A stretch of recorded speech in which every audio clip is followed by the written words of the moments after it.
Hello നമസ്കാരം. നമുക്ക് ഫിലിഡോർ legacy പരിചയപ്പെടാം. ഇതിൽ കാണിച്ചിരിക്കുന്ന ആ ഇതൊരു പ്രത്യേക തരത്തിലുള്ളൊരു മെയ്റ്റാണ്, ചെക്ക് മെയ്റ്റാണ്. അത് നമുക്ക് നോക്കാം. നമ്മളിപ്പോൾ കാണുന്നത് വെളുപ്പിൻ്റെ ഒരു മന്ത്രിയും രാജാവും ഒരു കുതിരയുമാണുള്ളത്.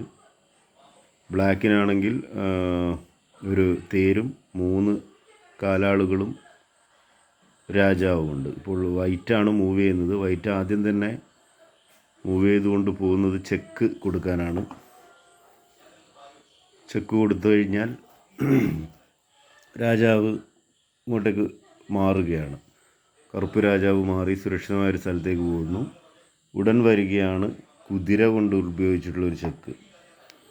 കുതിര കൊണ്ട് ഉപയോഗിച്ചിട്ടുള്ള ചെക്കിൽ രാജാവിന് ഒരു കളം മാത്രമേ മാറാൻ പറ്റത്തുള്ളൂ. റൂക്കിനെ വെച്ച് അടിക്കുന്നതിനാൽ പിന്നെ കളി വളരെ ഇൻസ്റ്റൻ്റായിട്ട് തീരുമല്ലോ. അതുകൊണ്ട് തന്നെ രാജാവ് വീണ്ടും സുരക്ഷിതമായ വെളുപ്പ് കളത്തിലേക്ക് മാറുന്നു. ഇനിയാണ് വളരെ പ്രധാനപ്പെട്ട ഡബിൾ ചെക്ക് ഇവിടെ വരാൻ പോകുന്നത്. നൈറ്റിനെ മൂവ് ചെയ്തുകൊണ്ട്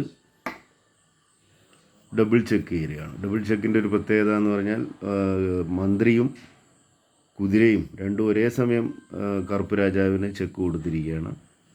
അപ്പോൾ ഇതിൽ സുരക്ഷിതമായ കളത്തിലേക്ക് മാറുന്നു. ഇനിയാണ് ഈ ഫിലിഡോർ ലെഗസിയുടെ ഏറ്റവും പ്രധാനപ്പെട്ട ഭാഗം. വളരെ ശ്രദ്ധിക്കുക. ക്യൂവിനെ ഉപയോഗിച്ചിട്ട് മന്ത്രിയെ ഉപയോഗിച്ചുകൊണ്ട് ചെക്ക് കൊടുക്കുകയാണ്. അപ്പോൾ ഈ ചെക്കിൻ്റെ ഒരു പ്രത്യേകത, രാജാവിനെ കൊണ്ട് എടുക്കാൻ പറ്റില്ല, റൂക്കിനെ കൊണ്ടേ എടുക്കാൻ പറ്റുള്ളൂ. തേരുപയോഗിച്ച് ഇത് എടുക്കുന്നു. ഇതെടുക്കുമ്പോൾ നമ്മൾ ശ്രദ്ധിക്കേണ്ട കാര്യം, അടുത്ത ഒറ്റ മൂവിന് ഇത് മെയ്റ്റ് ആവാൻ പോവുകയാണ്. വെറും നൈറ്റിനെ ഉപയോഗിച്ചുകൊണ്ട് മെയ്റ്റ് ആയിരിക്കുകയാണ്. ഇതാണ് ഫിലിഡോർ ലെഗസി എന്ന് അറിയപ്പെടുന്നത്. ഒന്നുകൂടി നമുക്ക് സൂക്ഷ്മമായി നോക്കാം. ഇതാണ് ആ അവസ്ഥ. കറുപ്പ് രാജാവ്, റൂക്ക് 3 പോണുകളുണ്ടെങ്കിലും ക്യൂനിനെ മന്ത്രിയെ ബലി കഴിച്ചതിന് ശേഷം വൈറ്റ്